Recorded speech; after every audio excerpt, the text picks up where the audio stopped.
In this episode of the IT Experts podcast, we are sharing with you part 2 of the secret to building a pipeline of profit in your MSP.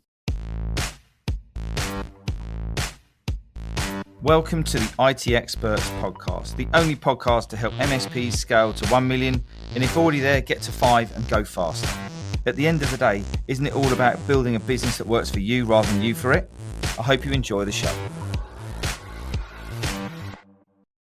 So good morning, good afternoon, good evening. Welcome to the IT Experts podcast, part 2, episode 137 of the secret to building a pipeline of profit with Mr. Warwick, Stuart Warwick in the house. Good afternoon, Stuart. Hey, Ian. Great to be back. Good stuff. So look, this is part 2. If you have jumped straight in to this episode, I want you to go back and listen to the episode before, episode 136. It's all around the fundamentals of account management, and where Stuart and I are sharing with you pipeline profit amplifier system that helps our clients to maximize their opportunities with their existing clients, increase their profitability, increase their client retention, stickiness, profit, revenue, all these really, really great things. It's one of the things that MSPs sometimes have a go at, sometimes, play around with it, but we're going to sharing with you a 3-part series here on how to really maximize these relationships that you're building. So Stuart, the second part, we're now going to be starting to go into how do we approach this account management? We've just talked about, a minute ago about the opportunity of the profit, the relationships, all the goodness, and everyone's sold on it now. What do we do next? What is the next step? How do they apply or even start to even begin to develop their strategy? Yeah, well, as a reminder for anyone listening to this for the first time, is that most MSPs, and particularly those sub $1 million, are either 1 or 2 clients away from chaos, i.e. suddenly out the blue, someone's being bought, merged, and they're leaving you, for an existing supplier in this new acquiring company, and it's news to you and you're on 3 months' notice. And it could be your biggest client. And it's so common, the story where suddenly you go from ticking along really nicely to suddenly feeling like your world's been turned upside down because now you're actually on paper, making a loss, or suddenly you can't afford the full wage bill that you would normally have because you've lost 1 client or 2 that have suddenly given you notice for some particular reason, even if you haven't done anything wrong. But actually you have done something wrong. The other thing is that you are leaving anything between 50 and 100 grand's worth of additional revenue and profit, if you're already break even or profitable, on the table, hidden in plain sight in your existing clients. That's the opportunity that we are talking about and we're talking about. And it's down to you, the business owner, to stop and think, okay, do I have a consistent process for talking to my clients regularly and in a way that is valuable to both them and me? And if the answer is no, then listen up. So let's get into the nitty gritty. Let's cut to the chase on this one. What are the steps? If you give us a bit of an overview on how to approach this and what are some of the things we need to do, and then we'll get into some of the detail on the actual actions that people need to take. Yeah, the first piece is probably the easiest, yet also the hardest piece for MSPs to do, because it requires you to stop and do some thinking and do some analysis. Because yes, you can just jump out and go and have a conversation. Great, go and do that. There's nothing wrong with that. But actually, it's understanding who you need to have a conversation, what type of conversation do you need to have, and how often. And that comes from analysing your clients. So the simple thing and the hardest piece for many, if they've never done this, and their chart of accounts aren't set up right, their finances aren't set up right, their contracts connected to their PSAs aren't set up right, is that this is difficult and therefore it gets forgotten about. As motivated as you might be listening to this, if your finances are in a mess and your financial reporting is clunky, you're going to find this difficult. But bottom line is, what do your current clients spend with you? How profitable is that from a gross profit perspective, if not a net profit perspective, if you can put all the costs against it? And what is it that they are buying from you specifically in terms of products? Obviously, there's the support element. Is that profitable? How noisy are all those clients? And once you understand these fundamental basics of what these clients are worth to you, can you then start to say, okay, well, who's most important to me? Where does most of the opportunity lie in terms of low-hanging fruit that isn't being talked about or plucked, if we keep the analogy going? And so understanding these numbers first, then understanding actually who are my most important clients, who are my most at-risk clients, because just because they're your biggest revenue client doesn't mean they're profitable.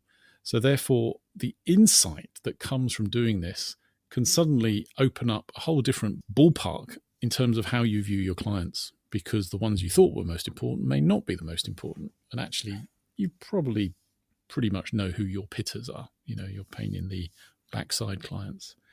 So first step, get under the skin of what these clients are worth to you. What do you currently sell to them? And then what this provides you then is the opportunity to go and have a conversation with them about pricing. Scary, I know. And then that's another area where MSPs get in their own way and go, oh, I can't talk to them about prices because they might leave me, because you are one or two clients away from being loss-making or feeling like you're in chaos. And that keeps you trapped. And so because you're not charging enough, and or you've not got the right confidence to have the right type of conversations with your clients, is that you stay trapped in playing small and you're not valuing yourself. And so this is as much a mind game confidence process as it is a tangible process to execute and have meetings with your clients. But there's meetings and there's meetings. I just want to roll back a little bit on something you just mentioned there about profitability of clients.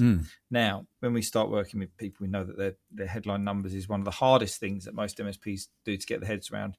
So, by the way, if you're listening to this and you're managing your business finances on looking at your bank balance every month, then there's a little bit more analysis that's needed just to see what sort of runway you've got, what sort of growth plans you've got, who's profitable, how many employees have you got, what are they costing you, and really running I'm going to say proper, but I don't mean to insult people, a really sustainable MSP is you need to know your headline numbers.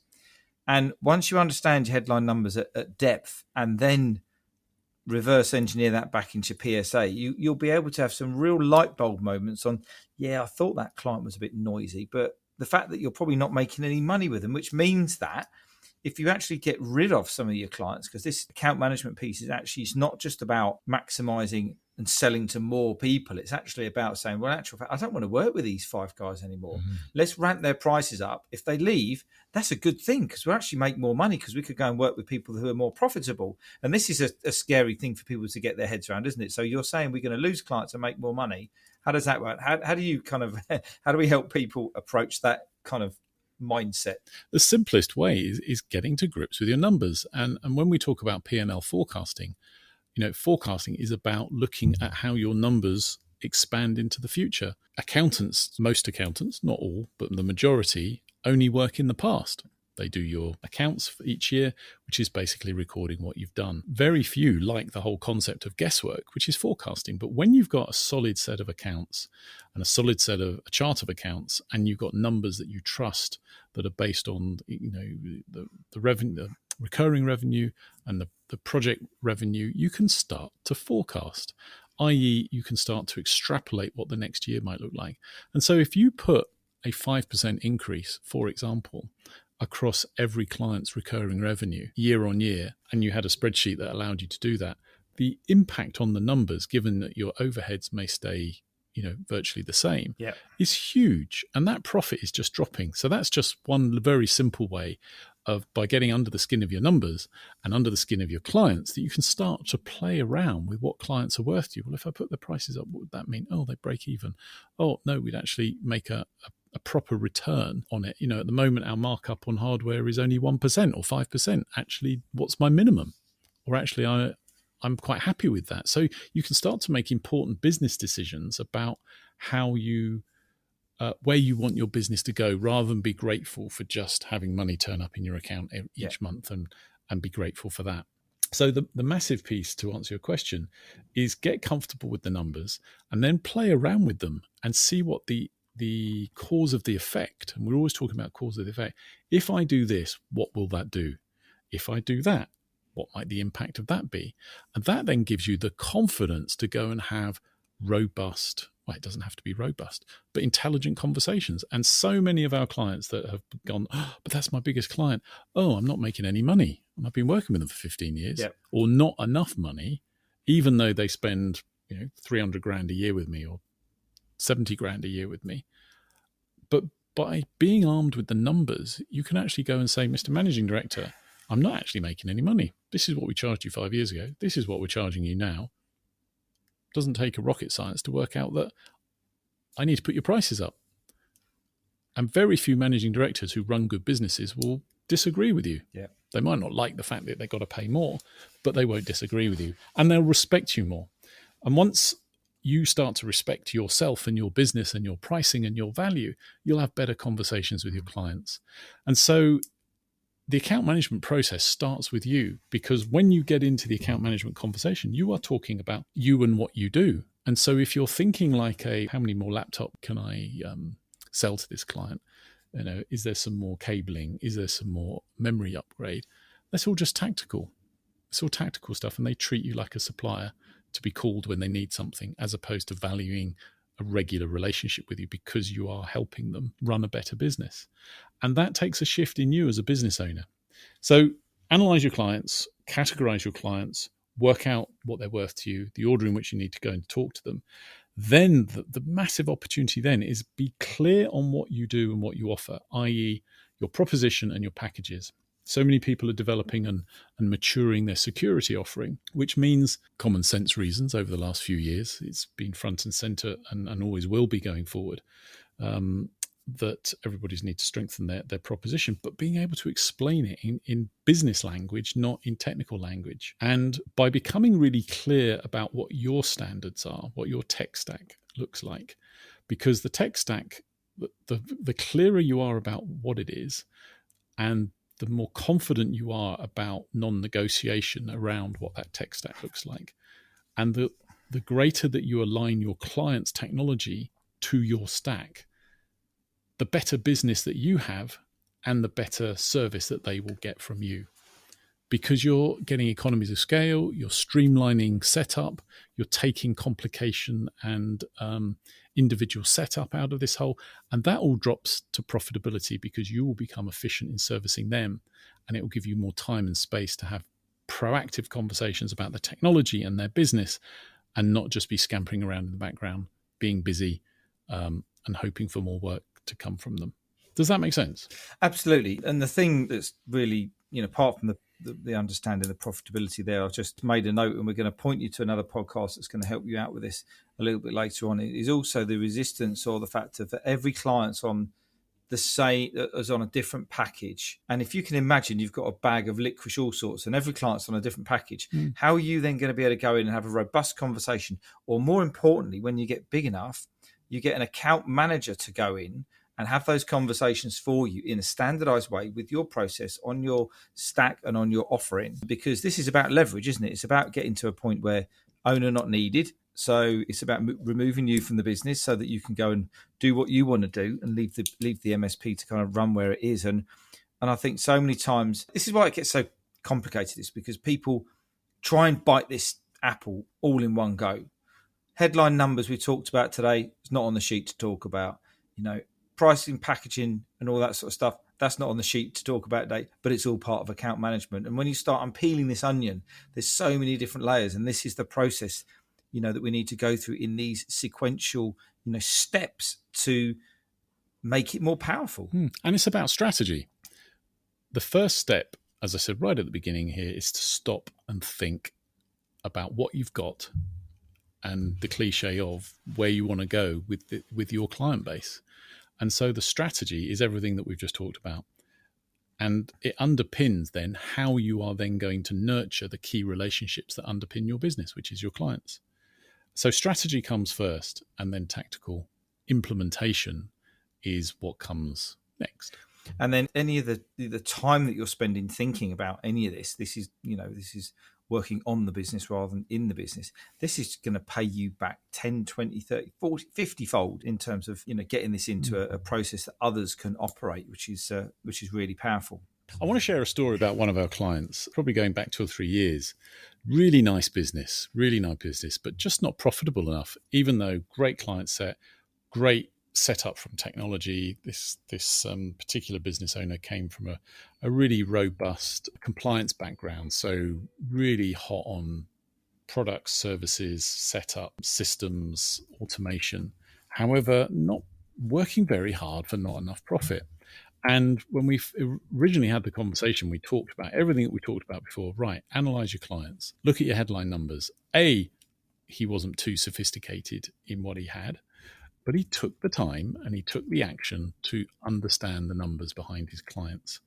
And when I was saying to him, look, for your type of business, and at the time he was probably turning about 750K, and I said, for your size of business, and looking at the number of clients you've probably got close to 100K's worth of additional business. And he nearly spat his coffee out at the time because he's a very consistent, really relationship driven guy. And he felt he was having, good, whilst he was very busy and could do more, he had really good relationships with his clients and there wasn't too much. But actually, when he sat down and he followed the process that we gave him, he ended up having, I think it was close on £185,000 worth of low-hanging fruit opportunities. Wow. Now, he wasn't going to get his arms around them all tomorrow. However, he could see that was something that he could be talking to his clients about what they needed and what they weren't buying and that they hadn't been talking about. And that gave him something to aim at over the next 6 to 9 months. But the thing about it, and we joke about it even now, is that every time we review his business, which we do 3 times a year on the 16-week alignment process, is that spreadsheet keeps staying at around that figure, between about 180 and 200K's worth of opportunity that's lying in the new clients that have now joined and existing clients. Because clients, we've said before on this podcast, things change constantly. He's got good clients. They are growing. They are expanding. They are doing mergers. They're doing acquisitions. They need more stuff. And if you're having the right style of conversation, which he was quite strategic in his positioning with his clients. He was just too busy to do it often enough. He's having even better conversations and they are drawing on and leaning on him more. And as a result, that revenue has allowed him to invest deeply in the right people that he's needed. So in the short term, his net profit hasn't changed massively, but that profit has been going into amplifying the capacity of his business and strengthening it such that it's scalable without him. And now he's at that point where he can really start to reap the reward and the profit from a really healthy, well-structured business. And if we were to ask him what was the thing that was in his way at the beginning of this process, what do you think he would say? Him. Again and again and again, we've got great clients who are really self-aware or realise and become more self-aware. And it was him. It was as simple as he didn't have the numbers to actually quantify exactly what the opportunity. And when he saw what the opportunity was, it was a case of, well, that's very simple. I just need to go and talk to those clients about what the opportunity is that lies there. And because he had such great relationships already, because of the way he thought about his business, set it up, it was like, fishing in a barrel instead of fishing at sea. Excellent. Absolutely love that. Absolutely love that. Love hearing stories like that. So let's just start to bring this one in just from an opportunity point of view. When they get this right, and when they get this particular part of the process right, what's the kind of the outcome of, analysing your clients, understanding where the category is, understanding your stack and your standards and all of this kind of good stuff. How should you feel once you've finished putting all of this together after listening to this episode? It changes how you feel about the future. So many MSPs are ticking along, doing nicely, but those that are ambitious, they know that there's something missing. And when you start to add the kind of revenue and profit that good account management can do because it's not being done, you start to... It's funny, Ian, because we both see this. They show up at meetings differently. Yep. They are more confident to speak their mind, to share with others. And they go from doubting themselves and being kind of fear-driven to thinking, what's next? Bring it on. And, that's why we get out of bed every day to do what we do. But when you feel that you've got something, the thing that holds us back is fear of failure, fear of getting it wrong, fear of failing. So when you start to see your business strengthen and there be cash in the bank and consistent cash in the bank and you're able to easily invest in, new staff or new resources or fill the pension pot up every year, that is the tax opportunity for everyone. That's when people say, bring it on, I'm feeling bulletproof, what's next? And people that never thought that they could acquire or merge with someone is suddenly thinking, well, I wonder if I maybe I could buy someone and grow What if? faster. What if? The great what if question. Yeah. The biggest thing that will hold us back is by... So confidence. Yeah. That's the thing. Excellent. Brilliant. Well, look, this has been a great second episode. In the last episode, we're going to be sharing with you some more of the details, some of the things you need to do, some of the actual tasks and tactics you need to do to really bring this pipeline of profit into your MSP. So if you haven't listened to it already, I want you to go back and listen to episode 136, which is the part one, which sets the context and it helps you understand, the opportunity, what it is that you're going to be getting, and how it is to help you to increase that profit, that sustainability, and that potential sale value as well if you're interested in selling. But for now, if you're interested in working out if you've got the capacity to scale or the capability to scale, then Stuart and I invite you to just go and take the MSP Mastery Quiz. The link will be in the show notes. It takes 4 minutes, absolutely free. And it will help you number one, it will help you to understand what you need to be focusing on right now, because you get a personalized report that will help you to check out your score, see where you're strong, see where you could have some areas that you need a bit of development, and help you to then, put things like all the great advice we're putting into this podcast to help you scale and grow your MSP to $1 million. And if you're already there, then help you get to 5 and go faster. So just leaves me to say thanks very much, Stuart. Any final words for you on this one? Go do it. Excellent. Go do it. 3 words. Brilliant. Right. That's it from us today. We're going to look forward to catching up with you on the final episode next week. Have a great day, and we'll see you all soon. Take care. So I hope you enjoyed the show. If you did, I'd love it if you could leave a rating and review on your favourite podcast platform. If you want to learn more about how to take your MSP to $1 million, or if you're already there, go faster, then come and join Stuart Warwick and myself in the Scale with Confidence Facebook group. The link is in the show notes. You go and enjoy the rest of your day, and I look forward to connecting with you soon.